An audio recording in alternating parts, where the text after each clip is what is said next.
네, 할렐루야. 오늘도 우리 하나님께서 우리에게 주신 귀한 말씀을 함께 나누고자 합니다. 오늘은 마태복음 5장 38절에서 42절 그리고 48절만 읽겠습니다. 기도하겠습니다. 하나님 감사합니다. 오늘도 우리에게 주신 귀한 말씀을 나누고자 합니다. 하나님의 귀한 이 말씀과 은혜를 함께 나누고자 하는 이 시간, 성령 하나님께서 제 입술을 주장하여 주시고 제 마음과 제 생각을 주장하여 주셔서 하나님의 귀한 음성, 하나님의 귀한 말씀을 서로 나누는, 그리고 그 은혜와 함께 더불어 우리 삶이 그 은혜 가운데 변화된 역사를 경험하는 복된 저의 삶이 될 수 있도록 역사하여 주시옵소서. 주님 감사하며 예수님의 이름으로 기도합나이다. 아멘. 네, 38절부터 42절 그리고 48절 읽겠습니다. 또 눈은 눈으로 이는 이로 갚으라 하였다는 것을 너희가 들었으나 나는 너희에게 이르노니 악한 자를 대적하지 말라. 누구든지 내 오른편 뺨을 치거든 왼편도 돌려내며 또 너를 고발하여 속옷을 가지고자 하는 자에게 겉옷까지도 가지게 하며 또 누구든지 너를 억지로 오리를 가게 하거든 그 사람과 심리를 동행하고 내게 구하는 자에게 주며 내게 꾸고자 하는 자에게 거절하지 말라. 48절입니다. 그러므로 하늘에 계신 너희 아버지의 온전하신 것 같이 너희도 온전하라. 아멘.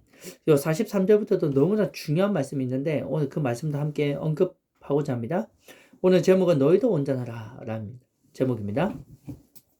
우리는 살아가면서 기본적으로 지키며 사는 삶의 기준이 있습니다. 우리는 어떤 기준으로 우리는 살아갈 수 있을까요? 문득 생각하면 법이라고 생각할 수도 있겠지만 법의 뿌리가 되는 것이 있습니다. 그것이 바로 뭘까요? 그것이 도덕이라고 합니다. 법은 도덕의 최소한이라고도 말을 하죠. 그만큼 도덕이란 개념이 훨씬 더 크고요. 그 안에 모든 게 포함되진 않지만 그 안에 법이 있다는 사실을 알게 됩니다. 그럼 도대체 우리가 인간이 기본적으로 이렇게 함께 지키며 살아가는 이 도덕이란 것, 이 도덕은 어떻게 만들어진 것이고 이 도덕이란 것이 과연 뭘까요? 한번 인터넷에 찾아보니까 도덕은 이렇게 정의하고 있습니다.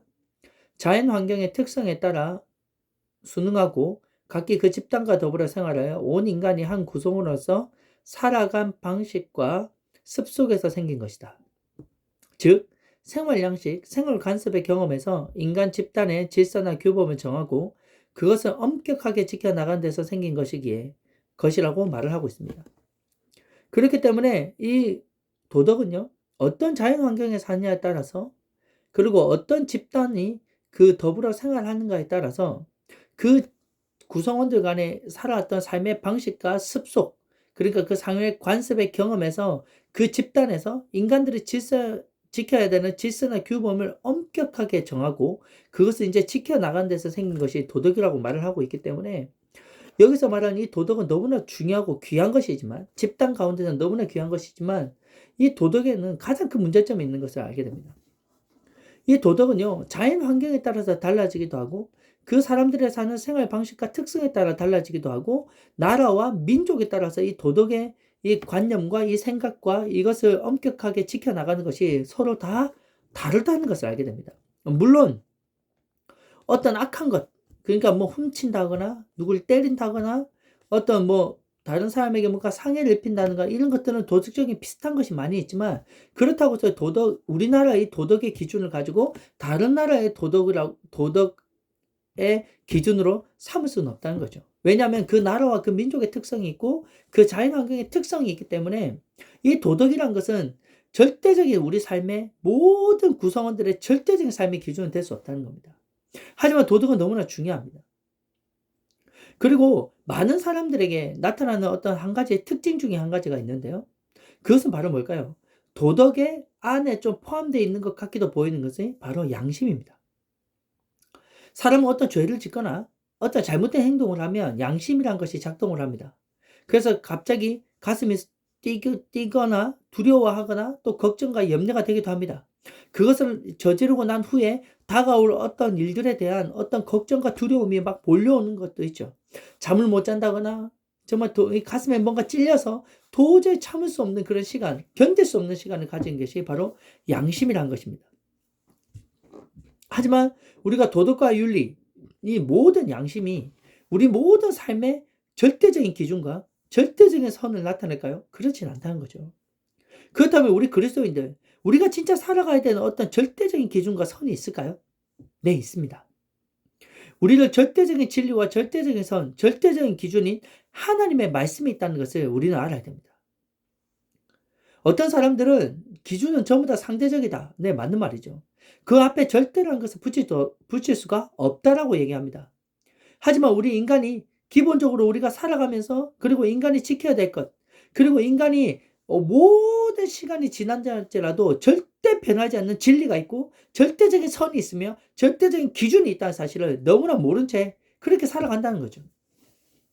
하지만 우리 믿는 그리스도인들과 하나님을 알고 예수 그리스도를 발견한 우리들에게는요, 모든 인간들이 다 지켜야 하고 행해야 되고 하지 말아야 될 절대적인 기준과 하나님의 말씀이 있다는 사실을 우리는 알아야 됩니다.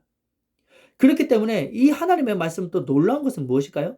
이것은 도덕의 기준을 넘어서고요, 윤리의 기준을 넘어서서 모든 민족과 모든 나라, 모든 사람들에게 절대적인 선과 악의 기준이 되며 판단의 기준이 된다는 사실을 알아야만 합니다. 즉 하나님의 말씀은 빛이고 생명이며 길이고 진리시기에 그 말씀 안에서 하는 자가 바로 선을 행하며 산다는 사실을 우리가 믿으시면서, 오늘 이 말씀 가운데 우리의 삶과 우리의 생각과 우리의 가치관을 한번 적용시키면서 오늘 하나님께서 우리에게 말씀하신 절대적인 선 가운데 우리가 깨닫고 알아야 될 것이 무엇인가, 그럼 우리는 어떻게 살아야 되는가에 대해서 우리는 함께 오늘 은혜를 나누고자 합니다.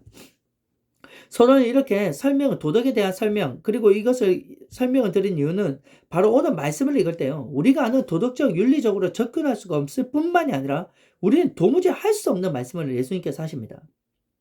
우리가 때로는 학교나 교과서에서 이런 말씀을 배웁니다. 눈에는 눈, 이에는 이라는 말을 들었죠? 이것도 율법에 기록되어 있는 말씀입니다. 이는 똑같이 보복한다는 의미도 있지만 말씀을 묵상하면서 주시는 은혜가 바로 사람과의 관계 속에서는 지나침이 없어야 된다는 것입니다. 깨닫게 됩니다. 내가 이 눈에 대해서 이 정도 상처를 있으면 상대에게도 그대로 그만큼의 그것을 입혀야 된, 그대로 이렇게 갚아준다는 어떤 의미가 있지만, 우리가 이 율법에 대한 이 의미를 갖다가 이렇게 적용시키면, 보복의 의미라고 적용시키게 된다면 이것은 엄청난 일들이 일어나게 된다는 거죠. 한번 보십시오. 사람의 어떤 마음속에요, 내가 어떤 손해를 입고 내가 어떤 피해를 입고 내 신체나 어떤 부분에 어떤 상대방에 의해서 내가 말할 수 없는 어떤 상처와 아픔을 입었다고 생각해 봅시다. 사람이 그대로 갚아줄 마음이 있을까요? 내가 당한 만큼 그냥 그대로 이렇게 그 사람에게도 돌려주고자 하는 그런 마음이 있을까요? 율법의 원래 그 목적과 그 의미를 좀 더 깊이 생각해 보면요, 오늘 이 말씀이 우리에게 얼마나 귀한 말씀이 되는지를 깨닫게 됩니다. 사람은 자신의 어떤 당한 만큼 그대로 돌려주는 마음보다요, 내가 당한 그 이상으로 갚아주려고 합니다.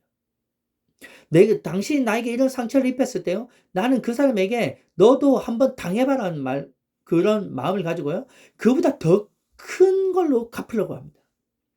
아예 내가 당한 그 이상으로, 내가 손해받은 그 이상으로, 내가 아프고 고통받은 그 이상으로 너도 한번 당해보라고 얘기하면서 더 큰 것들로 보복하려 하고, 더 큰 것으로 그 사람을 정말 손해를 입히려고 하고 그 사람에게 고통을 주려고 하는 게 바로 타락한 인간의 습성이란 거예요. 그래서 하나님께서 눈에는 눈, 이에는 이, 내게 이렇게 하라는 것, 이렇게 갚으라고 한 이유가 바로 여기에도 있다는 것을 깨닫게 되지만요, 오늘 39절 말씀에 한번 보면 이렇게 되어 있습니다. 나는 너에게 이르노니 악한 자를 대적하지 말라. 앞에는 눈에는 눈, 이에는 이로 이렇게 갚으란 말을 했는데 예수님께서 이 율법을 완성을 시키면서 이런 말씀하십니다. 나는 너에게 이르노니 악한 자를 대적하지 말라. 누구든지 내 오른편 팜을 치거든 왼편도 돌려대라 라고. 어떻게 이런 말씀을 할까요? 도대체 이 말씀이 어디에서 나온 걸까요? 그러면 눈에는 눈, 이에는 이라는 이 율법의 정신, 율법의 그 가장 귀한 정신은 무엇일까요? 우리가 이것을 깨닫지 못하면요, 하나님에 대해서 너무나 많이 오해하고 무서워한다는 겁니다. 두려워한다는 거죠. 그냥 하나님은 무서운 사람이다, 무서운 분이다 이렇게 생각하는데 하나님은 절대로 그런 분이 아니십니다. 우리에게 율법을 주신 이유는 뭘까요? 율법의 정신은 무엇일까요? 바로 이겁니다. 하나님을 마음을 다하고 뜻을 다하고 목숨을 다하고 힘을 다하여 주 너의 하나님을 사랑하라. 그리고 두 번째 계명은 뭡니까? 이웃을 내 몸과 같이 사랑하라. 율법의 정신은요, 내 만나는 그 이웃과 그 사람들에게요, 내 몸과 같이 사랑하라는 거예요. 이게 바로 율법의 정신입니다. 그리고 율법을 우리에게 주신 이유는 무엇입니까? 바로 우리는 이것을 지킬 수 없는 죄인이라는 것을 알게 하시는 거예요. 우리는 도저히 이 율법을 나의 힘과 나의 지식과 나의 경험과 나의 의와 이런 것으로는 이 율법을 도저히 지킬 수도 없고 행할 수도 없고 나는 의로운 길을 갈 수도 없는 존재라는 사실을 알아야 된다는 거예요. 그것을 깨닫게 하기 위해서 하나님께서 우리에게 율법을 주신 것입니다. 우리가 이 사실을 깨닫게 되면요, 오늘 하나님께서 우리에게 말씀하신 이 놀라운 사실은요, 절대적인 선이시기에 우리같이 타락한 인간은요 절대로 지킬 수 없다는 사실을 알게 됩니다. 놀라운 사실은요, 그럼 이렇게 해서 율법의 이 정신을 알게 되면요, 우리는 놀라운 것을 발견합니다. 내가 손해를 보는 상황, 내가 고통을 분명히 당했는데도 불구하고요, 그대로 갚는 것보다 더 강력한 이기고 선을 행하는 것이 무엇입니까? 내가 당했지만 오히려 어떻게 합니까? 반대편도 돌려대라는 겁니다. 어떠한 선교사님이 이와 같은 간증을 한 적이 들은 적이 있습니다. 어느 날 이제 선교제를 지나가다가 무장강도를 만난 거예요. 무장강도를 만나가지고 그 강도가 총을 이렇게 대면서 네 안에 있는 거 다 내라고 했어. 진짜 그 차 안에 있는 모든 것들을 그 도둑한테 다 갖다 줬습니다. 그 자리에서 다 줬어요. 그래서 도둑은 그것을 가지고요 신나게 도망칩니다. 근데 이 선교사님이 놀라운 것들을 그 다음 행동을 하게 되는데요. 알고 보니까 차에 그 도둑한테 다 주지 못한 것이 가지고 있는 걸 발견합니다. 우리 같으면 이건 안 뺏겼구나, 아우 다행이다 하면서 그냥 돌아갈 수도 있는데요. 목숨은 건졌으니까, 생명은 건졌으니까, 그것도 건졌으니까. 근데 이 목사님께서, 이 선교사님께서 그대로 차를 몰고요 그 도둑을 쫓아갑니다. 그래서 그 도둑에 만나갖고 불러서 세웁니다. 그래서 이렇게 얘기합니다. 선생님, 내가 차에 보니까 선생님한테 다 못 준 것이 있습니다. 이걸 못 들었는데 이것도 다 가져가십시오 하면서 그것까지 내어준 거예요. 그랬더니 도둑이요, 어이가 없는 겁니다. 세상에 자기가 이렇게 도둑질을 하며 무장강도처럼 사람들에게 수많은 것들을 뺏어왔는데 그런 사람을 만나 본 적이 없다는 거예요. 너무나 어이가 없어서 가져갔던 그 모든 것들을 놔두고 갔답니다.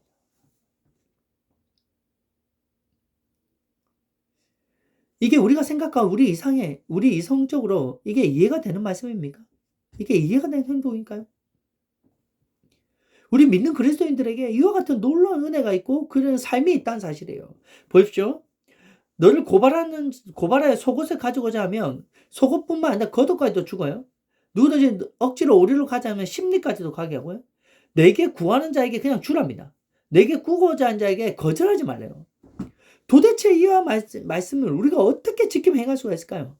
근데요, 놀라운 것은요, 이게 그냥 이렇게 듣고 난 할 수 없어 이렇게 지나가라고 주신 말씀이 아닙니다. 보십시오. 명령입니다. 명령. 하나님께서 정확하게 이렇게 하라, 이렇게 하라, 이렇게 하지 말라, 이렇게 하라, 이렇게 말씀하고 있는 거예요. 이게 진짜 하나님을 믿는, 예수 그리스도를 믿는 그리스도인의 삶의 모습이라는 것을 우리에게 너무나도 명확하게 보여주고 있는 것입니다. 근데 오늘 우리가 이 말씀을 들었을 때 우리 마음에 이런 생각이 드는 분이 계십니까? 나는 이렇게 못 살아. 나는 이렇게 살 수 없어. 도대체 이게 이해가 되는 말씀이라면 내가 한번 따라가 볼 텐데 도저히 이해가 되지 않는 말씀이기에 나는 이렇게 살 수 없어, 이렇게 얘기하면 우리는 가장 중요한 것을 한 가지를 깨달아야 됩니다. 우리가 여기서 이 말이 나오는 그 순간 우리 안에는요 선한 것이 없음을 알게 됩니다. 선한 것이 없다는 것을 인정하셔야 됩니다. 내 안에 하나님께서 원하시는 그 선이 없다는 것을 인정하실 수밖에 없어요. 말씀 앞에서 나의 도덕과 윤리적인 삶은 도무지 나는 의로운 자라고 말할 수 없음을 알게 됩니다. 그 도덕과 윤리를 뛰어넘기 때문에 그런 거죠. 또한 말씀은 하라, 뭐뭐 하지 말라라는 명령을 하시기에 말씀에 순종하지 못한다면, 이 말씀을 순종하지 않는다면 우리의 삶의 열매는요 선한 것이 아닌 악한 열매가 맺혀질 수밖에 없다는 것이죠. 왜냐하면 우리 안에 이와 같은 하나님의 선한 열매가 이것을 행하지 못한다는 것은 우리 안에 타락한 인간의 죄악 마음 속에는요 악을 열매를 맺을 수밖에 없게 된다는 것입니다. 그렇게 오늘 이렇게 절대적인 기준을 가지고 선을 말씀하신 이 예수 그리스도의 그 말씀 안에 정말 놀라운 사랑이 있다는 사실을 제가 말씀을 드렸죠. 앞에서요. 그렇게 하나님을 사랑하고 이웃을 사랑하라는 말씀이 있었죠. 바로 이와 같은 삶이 어떻게 합니까? 하나님의 사랑이고 예수 그리스도의 그분의 사랑의 삶입니다. 왜냐하면 이 말씀이 끝나고 난 다음에요. 사랑에 대해서 말씀하시는데 한번 들어보십시오. 또 내 이웃을 사랑하고 내 원수를 미워하라 하였다는 것을 너희가 들었으나 나는 너희에게 이르노니 너희 원수를 사랑하며 너희를 박해하는 자를 위하여 기도하라. 이렇게 말씀하세요. 근데 이 말씀을 잘 이렇게 기억해 보십시오. 이렇게 사랑하라고 했을 때 이 사랑이 됩니까? 우리 안에 이런 사랑이 있을까요? 도대체 우리 옆에 있는 남편조차도 아내조차도 자녀조차도 이렇게 사랑하지 못하는데 어떻게 원수를 사랑합니까? 이 말씀 안에 정말 놀라운 말씀은요. 바로 이게 진짜 선한 삶이라는 거예요. 이 말씀에 대해서 구체적으로 나온 말씀이 누가복음에 대한 말씀이 있는데요. 누가복음 6장 27절과 29절 말씀이 이 말씀과 같이 연결됩니다. 한번 들어보시죠. 그러나 너희 듣는 자에게 내가 이르노니 너희 원수를 사랑하며 너희를 미워하는 자를 선대하며 너희를 저주하는 자를 위하여 축복하며 너희를 모욕하는 자를 위하여 기도하라. 너희 입뺨을 치는 자에게 젖밤도 돌려대며 내 겉옷을 빼앗는 자에게 속옷도 거절하지 말라 라고 말씀하십니다.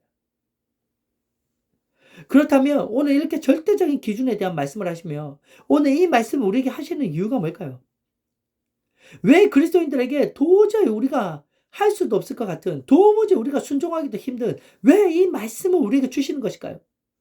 제가 이렇게 사랑하라고 하시는 이유가 뭘까요? 오늘 이 말씀을 묵상하면서 가슴이 뛴 것은 무엇인지 아십니까? 바로 거룩입니다. 거룩. 우리 그리스도인의 삶의 목적은 무엇입니까? 물론 우리가 삶에서 최선을 다하고 세상에서도 그리스도의 향기를 품어내며 최선을 다하고 정말 몸부림치며 정말 그렇게 사는 삶, 너무나 귀한 삶입니다. 근데 그렇게 삶을 사는 이유와 목적이 뭡니까? 라는 거죠. 우리가 믿는 그리스도인들 살아가는 그 이유와 목적이 뭘까요? 나의 어떤 삶을 이렇게 성공시키기 위해서? 내가 삶의 어떤 바운더리를 이렇게 구체적으로 세우기 위해서 그럴까요? 내 것을 세우기 위해서? 내가 어떤 삶을 만들기 위해서? 아니요. 우리 삶의 이유와 목적은 뭐냐면 구원과 거룩에 우리 삶을 두어야 된다는 얘기입니다. 내가 오늘 사회생활을 하는 이유도, 내가 직장생활을 하는 이유도, 내가 사업을 하는 이유도, 내가 교회를 나가는 이유도, 내가 말씀을 보며 기도하는 이유도, 내가 이 땅에 살아가는 그 모든 이유와 목적은요. 여기서부터 벗어나서는 절대로 안 된다는 거예요. 바로 구원과 거룩입니다. 바로 하나님의 절대적인 선이 바로 이 세상과는 절대적으로 지킬 수 없는 세상과는 절대적으로 구별되는 그 거룩에 있다는 얘기예요. 그러면 우리가 너희는 세상의 빛이라 라고 말씀하셨을 때 바로 이 세상 가운데 이 악한 세상 가운데 죄악 가운데 있는 이 세상 가운데 우리 믿는 그리스도인의 삶의 모습에서 무엇이 나타납니까? 하나님을 사랑하는 거룩이 나타나야 되는 거예요. 하나님을 사랑하는 정결함이 나타나야 되는 것입니다. 하나님을 믿고 살아가는 그 구별된 모습이 드러나야 된다는 얘기예요. 바로 그 모습이 바로 오늘 기록된 이 말씀입니다. 얼마나 복된 말씀입니까? 도저히 이런 선을 행할 수 없는 도저히 사랑이라고 도저히 할 수 없는 우리 자신이요. 예수 그리스도를 믿는 믿음 안에서 이렇게 변화된다는 사실입니다. 놀라운 변화가 우리 삶에 있고요. 놀라운 사랑이 우리 삶에 있고 이웃과 지내는 그 모든 것 가운데 도덕과 윤리를 뛰어넘는 절대적인 선을 기준을 가지며 선을 행하며 하나님께 영광을 올려드리며 찬양할 수 있는 바로 이 거룩한 삶이 우리 삶 가운데 있다는 사실이에요. 바로 그리스도인들에게 이것을 맡긴 것인 것입니다. 이 땅 가운데 주님은요. 하나님의 구원하심과 거룩하심을 드러내려고 우리를 이 땅에 남겨두신 거고 그래서 우리가 예수님 앞에 기도하고 이렇게 살아가는 이유입니다. 그렇기 때문에 오늘 우리는요. 정말 오늘 이렇게 말씀하신 이 모든 말씀에 한번 기억하셔야 됩니다. 우리 삶의 모든 목적이 구원과 거룩에 있어야 된다 사실이에요. 그렇다면 오늘 이 말씀을 우리 스스로는 지킬 수 없지만 우리가 진짜 이 모습 가운데 살아갈 수 있을까요? 네, 있습니다. 우리 삶 가운데서도 물론 이렇게 변화되는 과정을 거치긴 하지만요. 우리도 이와 같은 삶의 모습으로 변화되고 이와 같은 삶의 모습으로 그리스도의 향기를 품어내고 그리스도의 빛을 드러내고 그리스도의 정말 편지가 되고 하나님의 그 영광을 드러낼 수 있는 자가 된다는 얘기예요. 하나님의 절대적인 선하심을 나타낼 수 있는 자가 된다는 것입니다. 이게 바로 우리 믿는 그리스도인의 삶을 사는 이유와 목적이란 거예요. 그러면 우리가 이런 삶을 살 수 있는 이유가 무엇일까요? 두 가지를 함께 나누고자 합니다. 첫 번째, 한번 따라해 볼래요? 이 삶은 예수님께서 다 이루시고 완성하신 것이다. 자, 다시 한번 따라해 봅시다. 이 삶은 예수님께서 다 이루시고 완성하신 것이다. 네, 그렇죠. 우리는 살 수 없지만 예수 그리스도께서는 이렇게 완성시키신 말씀입니다. 이렇게 사셨어요. 이걸 다 이루시고 이걸 다 하셨습니다. 그래서 오늘 48절 읽었던 말씀으로요. 그러므로 하늘에 계신 너희 아버지의 온전하신 것 같이 너희도 온전하라 라고 말씀하시고 강력한 명령의 말씀입니다. 근데 이 말씀이요. 우리는 도저히 지킬 수 없는 말씀이지만 예수님께서는요. 다 이루시고 완성하셨습니다. 예수님께서 십자가 달려 죽으시면서 내가 다 이뤘다 말씀하셨죠. 우리의 구원을 100% 이루셨고요. 이와 같은 삶의 말씀을 전부 다 이루시고 완성하셨다는 얘기입니다. 그렇다면 우리는 이 완성하시고 이루신 그 예수 그리스도가 우리 안에 계시기에 우리도 이와 같은 삶으로 살 수 있다는 것입니다. 이와 같은 선한 삶 가운데 나아갈 수 있다는 거예요. 왜냐하면 예수 그리스도께서 다 완성하시고 그분이 내 안에 거하시기 때문에 그렇다는 겁니다. 다른 말로 표현해본다면요. 예수님을 믿는 믿음 안에서 사는 삶의 훈련을 한다는 것이죠. 이제는 내 뜻대로 사는 것이 아니라 내 안에 계신 이 율법을 완성하신 절대적인 진리와 길이고 생명이신 예수 그리스도 그분의 믿는 믿음 안에서 산다는 거예요. 이렇게 믿음 안에서 산다는 것은 무엇일까요? 매일 주시는 하나님의 말씀, 예수 그리스도의 말씀을 사랑하여 그 말씀 안에서 믿음으로 반응하며 사는 것입니다. 그런데 그 말씀을 믿는 믿음으로 반응하게 하는 그 힘, 그 능력은 어디에서 올까요? 바로 기도에서 옵니다. 즉 기도가 뜨겁게 살아나야 됩니다. 그 주님과 만나는 그 교제, 주님을 뜨겁게 만나는 그 기도의 시간, 저번에 주님을 알고자 하는 그 기도의 시간, 율법적으로 형식적으로 기도해야 되니까 그 자리에 있어야 되니까 그 시간에 나가야 되니까 이렇게 기도하는 것이 아니라 때로는 정해진 그 시간이라 할지라도 그 주님을 만나고자 하고 그 주님을 사랑하는 마음으로 주님 앞에 기도하며 나갈 때 하나님의 귀한 말씀이 들려지기 시작하고요. 그것을 이길 수 있고 행할 수 있는 놀라운 마음밭을 우리를 만져가시고 내 생각과 내 뜻을 내려놓는 시간이 기도의 시간이며 주님의 생각과 주님의 마음과 주님의 말씀으로 채워지는 시간이 바로 기도의 시간이기 때문에 우리는 기도에 어떻게 해요? 강력하게 집중하며 교제하며 그 시간에 나아가야 된다는 얘기입니다. 근데 이렇게 기도하면 기도할수록요. 놀라운 사실을 하나 발견하게 되는데요. 바로 우리 안에 계시는 성령님께서 계시다는 사실을 알게 됩니다. 우리가 기도에 깊이 나가면서 주님을 묵상하고 주님의 말씀대로 기도하며 구할 것들을 구하고 나갈 때요. 그 다음부터 우리가 기도가 깊어지면 깊어질수록 어떻게 되는지 아십니까? 도저히 내가 생각하지 않는 기도를 하게 됩니다. 한 번도 내가 생각하지 못하고 내가 떠올리지 못했던 기도의 제목들을 생각나게 하시고 그걸 위해서 기도하게 하시고 그걸 위해서 간절히 부르짖게 하시고 때로는 울게도 하시고 통곡하게 하시고 가슴을 치게 하시고 회개하게 하시고 놀라운 일들을 하게 하시는데요. 그게 바로 우리 안에 계시는 성령님께서 하시는 거예요.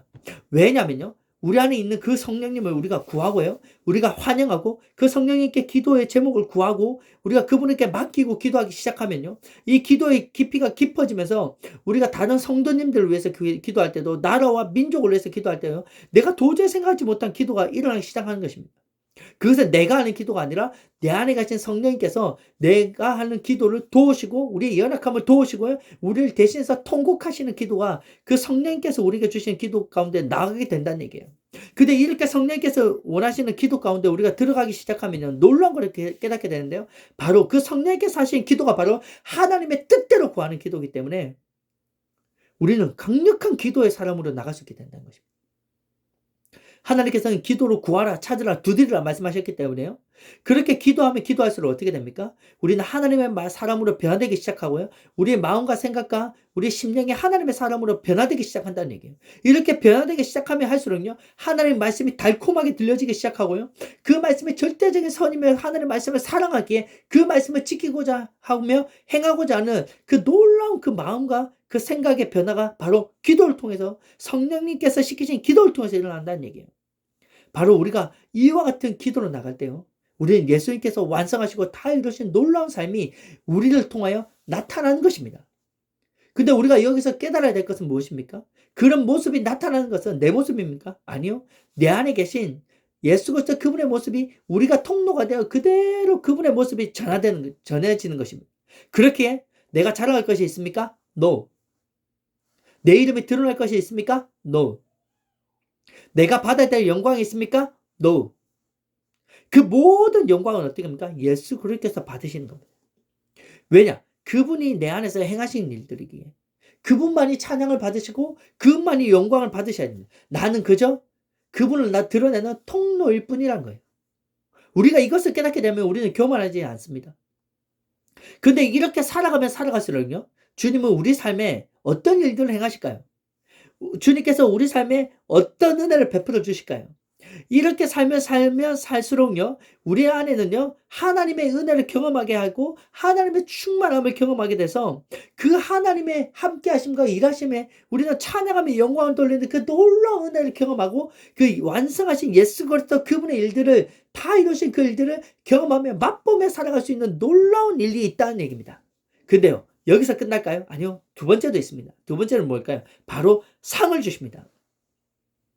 하나님께서 이와 같은 삶을 살아간대요. 그 사람을 절대로 외면하지 않습니다. 하나님의 상은요, 우리 같은 형제, 믿는 형제 중에 소자에게 한 것이 곧 나에게 한 것이고, 너는 그렇기 때문에 그 상을 결코 잃지 않는다고 말씀하세요. 하나님께 드린 것, 하나님께 헌신한 것, 하나님께 기도한 것, 하나님의 뜻대로 순종한 것은요, 하나님께서는 그 상으로 다 갚아주신다는 것, 우리를 위로하시고 우리를 갚아주신다는 사실을 믿으시기 바랍니다. 누가복음 6장 35절 말씀에, 오늘 이 말씀과 연결된 말씀에 이렇게 말씀하십니다. 오직 너희는 원수를 사랑하고 선대하며 아무것도 바라지 말고 구워 주라. 그래야면 너희 상이 클 것이요. 자, 보십시오. 너희 상이 클 것이요. 그리하면 너희 상이 클 것이요. 또 보십시오. 또 지극히 높으신 이의 아들이 되리니 그는 은혜를 모르는 자와 악한 자에게도 인자하시니라. 아멘. 하나님의 그 놀라운 사랑이 바로 우리를 통해서 드러나며 너희는 누구다고요? 높으신 하나님의 아들이 된다는 얘기입니다. 그러면 우리가 예수 그리스도의 그분의 아들이 된다. 하나님의 아들이 된다.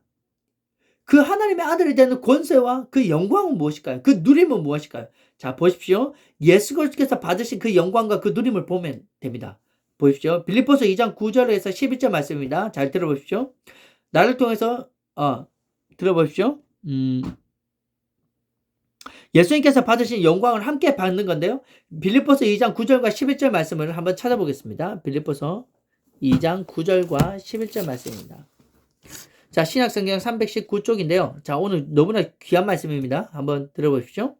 그러므로 하나님이 그를 지극히 높여 모든 이름 위에 뛰어난 이름을 주사 하늘에 있는 자들과 땅에 있는 자들과 땅 아래에 있는 자들로 모든 무릎을 예수의 이름에 꿇게 하시고 모든 입으로 예수 그리스도를 주라 시인하여 하나님 아버지께 영광을 돌리게 하였느니라. 아멘. 오늘 이 말씀을 저도 이렇게 많이 봤던 말씀인데요. 가슴이 뛰는 거예요. 우리가 사는 삶이 다른 사람들 보기에는 진짜 바보 같고 멍청한 삶같이 보일 수도 있습니다. 정말이에요. 믿는 그리스도인은 손해보고 사는 것 같은 그런 느낌이 들 때도 있습니다. 내가 굳이 내 자존심과 내 모두가 내려오면 이렇게까지 살아야 되나? 이런 생각이 들 때도 있다는 얘기예요. 아니요. 근데 하나님께서 보시는 눈은 다르다는 겁니다. 하나님께서 반드시 상을 주시고요. 그렇게 죄가 없으신 분이 죄인의 몸을 입고 십자가에서 처참하게 죽으시며 하나님의 뜻 가운데 복종했을 때 사람들은 모욕하고 조롱했지만 하나님은 눈물을 흘리시고 그 아들을 기뻐하셨다는 얘기입니다. 근데요, 그 아들을 기뻐하시면서 그를 사면에 부활시키시고 하나님의 보좌 우편에 앉히시며 모든 영광과 능력과 권세를 다 회복시키신 그 하나님의 능력을 맛보고 난 예수 그리스도는요, 모든 것이 다 회복하셨습니다. 그래서 어떻게 됩니까? 오늘 보십시오. 지극히 높은 이름을 주셔서 모든 곳에 사는 사람들이요, 예수 그리스도의 이름 그 앞에 무릎을 꿇게 하시고 모든 사람의 그 입으로요, 예수 그리스도를 주라 시인하게 하셨다는 겁니다. 할렐루야. 바로 우리 같은 이와 같은 모습을 통해서 믿지 않는 자들이, 모든 사람들이, 모든 민족들이, 모든 열방들이 예수 그리스도를 알게 되고 그 예수 그리스도의 그 이름 앞에서 자기의 죄를 깨닫고요, 그 예수 그리스도의 이름 앞에 그 선하신 주님 앞에 무릎을 꿇게 하시고 자기 입으로 통곡하며 이제는 자기 죄를 고백하며 나를 구원할 분이 오직 예수 그리스도밖에 없음을 고백하게 하시고 구원받는 백성들을 날마다 더하게 하시는 놀라운 하나님의 영광을 드러내게 하신다는 얘기입니다. 아멘. 아멘. 그렇게 우리는 절대 작은 자가 아닙니다. 우리는 세상에서 판단받는 그런 존재가 아닙니다.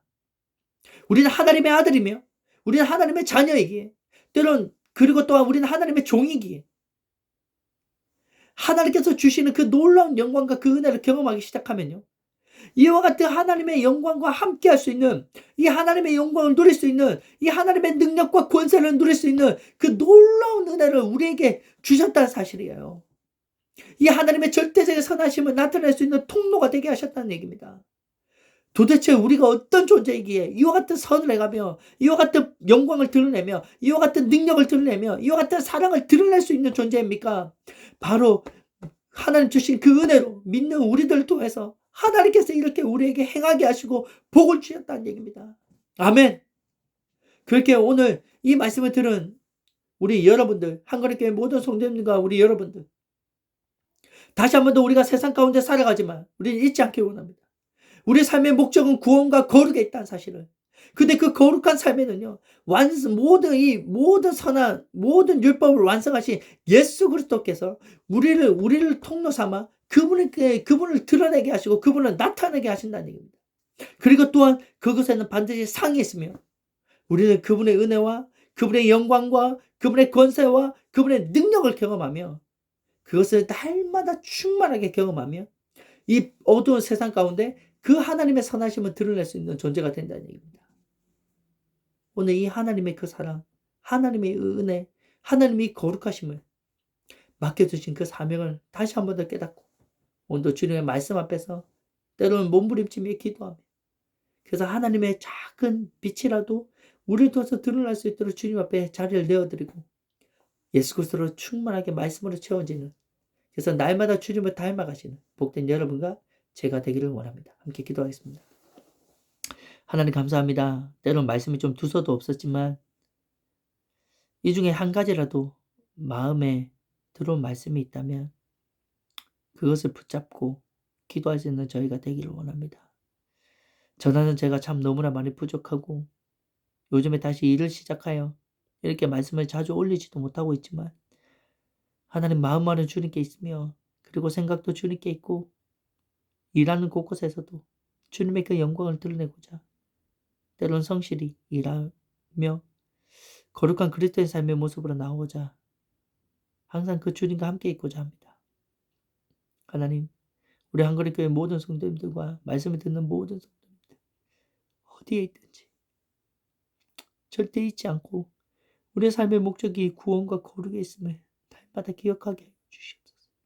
나는 할 수 없지만 이 모든 것을 완성하신 예수 그리스도께서 우리 안에 계시오니, 우리가 기도할 때마다 이제는 그분의 생각과 그분의 말씀과 그분의 마음으로 충만하게 채워진 역사를 경험하게 하시고, 그리하여 그리스도의 선하심을 나타내게 하시며, 그런 자에게 하나님께서 주신 그 하늘의 상이 크다고 말씀하신 것처럼 그 상 주신 이심을 바라보며 나가는 복된 저의 삶이 될 수 있도록 은혜 베풀어 주고 역사하여 주시옵소서.